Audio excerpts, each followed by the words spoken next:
नमस्कार दोस्तों, आज हम एक ऐसे व्यक्ति की कहानी पर बात करेंगे, जिसने पूरे भारत की राजनीति को हमेशा के लिए बदल दिया है, जिसका नाम है नरेंद्र दामोदर दास मोदी। नरेंद्र दामोदर दास मोदी का जन्म वडनगर, गुजरात के एक छोटे कस्बे में हुआ था।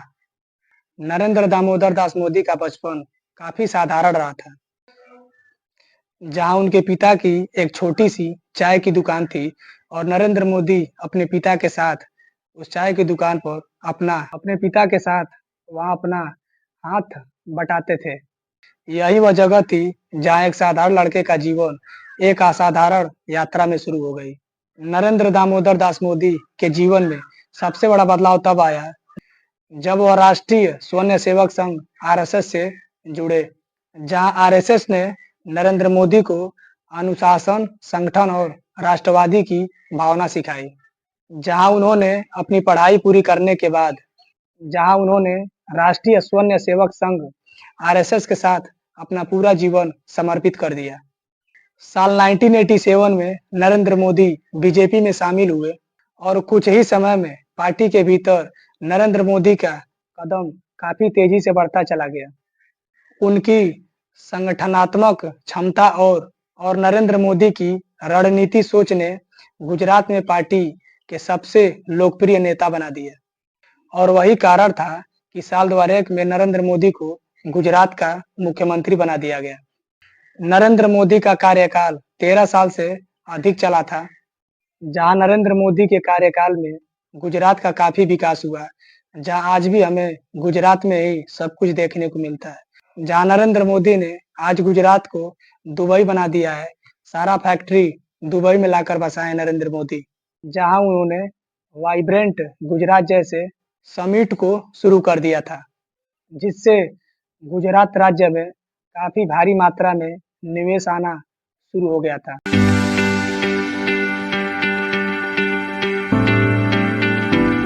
17 सितंबर 1950 को गुजरात के वडनगर में जन्मे पीएम नरेंद्र मोदी अपने 6 भाई और बहनों में तीसरे नंबर पर थे। उनके पिता वडनगर रेलवे स्टेशन पर चाय बेचने का काम करते थे। स्कूल के दिनों में नरेंद्र मोदी अपने पिता के काम में बराबर हाथ बटाते। जब कभी प्लेटफॉर्म पर ट्रेन रुकती तो वो उसमें चाय भी बेच आया करते। एक्टर अक्षय कुमार के साथ इंटरव्यू में पीएम मोदी ने बताया था कि ट्रेन में चाय बेचते हुए उन्हें लोगों को समझने का मौका मिला। कभी कई उन्हें डांटते तो कई समझाते। मोदी ग्राहकों से हिंदी में बात करते और चाय बेचते बेचते हिंदी भी सीख गए। पीएम नरेंद्र मोदी के पास जूतों में पॉलिश खरीदने के भी पैसे नहीं थे। चाय बेचने से लेकर स्कूल फीस तक के लिए उन्हें परेशानियों का सामना करना पड़ता था। उनके बचपन का एक किस्सा है कि एक बार मोदी को उनके मामा ने सफेद कैनवस के जूते खरीद कर दिए थे, लेकिन नए जूतों को साफ रखने के लिए उनके पास पॉलिश खरीदने के भी पैसे नहीं थे। ऐसे में स्कूल में बची हुई चौक को पानी में भिगोकर वो पॉलिश बना लिया करते और वही लेप जूतों पर लगा देते थे। इससे जूते सफेद और चमकदार दिखते थे। पीएम मोदी राजनीति में नहीं बल्कि सेना में जाना चाहते थे। वहीं एक इंटरव्यू में पीएम नरेंद्र मोदी ने बताया था कि बचपन में उनके पास कोई बैंक अकाउंट नहीं था।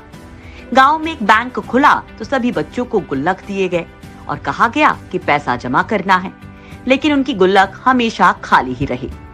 भले ही मोदी का बचपन गरीबी में गुजरा हो, लेकिन वो स्वभाव से बेहद हिम्मती थे।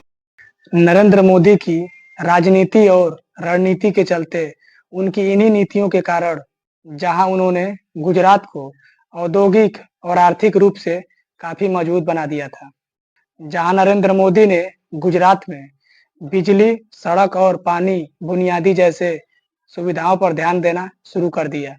नरेंद्र मोदी के इस विकास के कारण आलोचकों का मानना है कि गुजरात के इस विकास के पीछे एक मजबूत केंद्रीकृत नेतृत्व का रोल नरेंद्र मोदी ने निभाया हुआ था।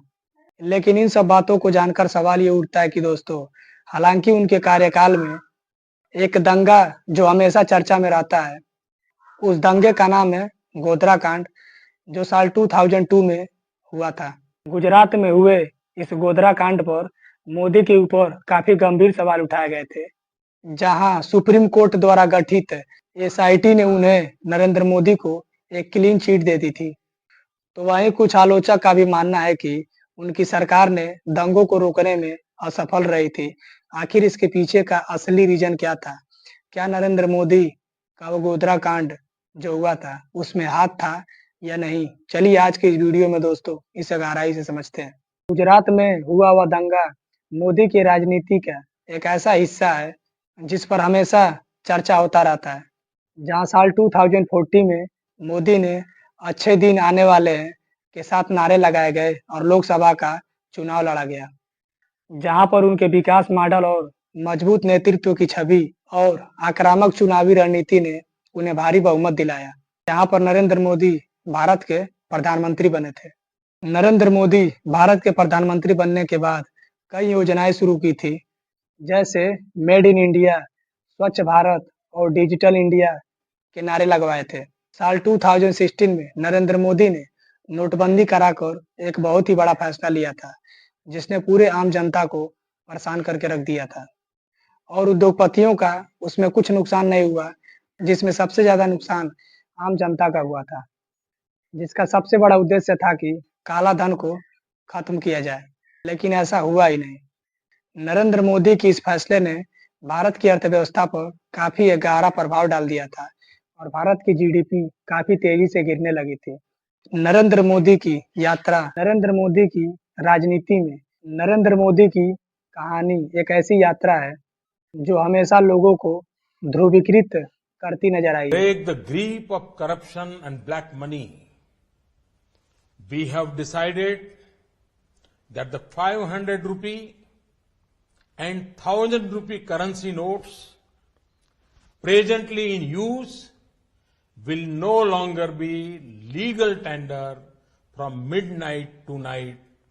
Persons holding old notes of 500 or 1000 rupees can deposit these notes in their bank or post office account from 10th November till close of banking hour on 30th December 2016 without any limit. There may be some who, for some reason, are not able to deposit their old 500s or 1000 rupees notes by 30th December 2016.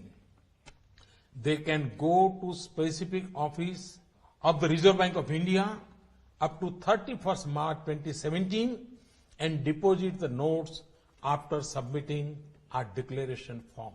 However, on 30th December 2016 without any limit. There may be some who, for some reason, are not able to deposit their old 500s or 1000 rupees notes by 30th December 2016. They can go to specific office of the Reserve Bank of India up to 31st March 2017 and deposit the notes after submitting a declaration form.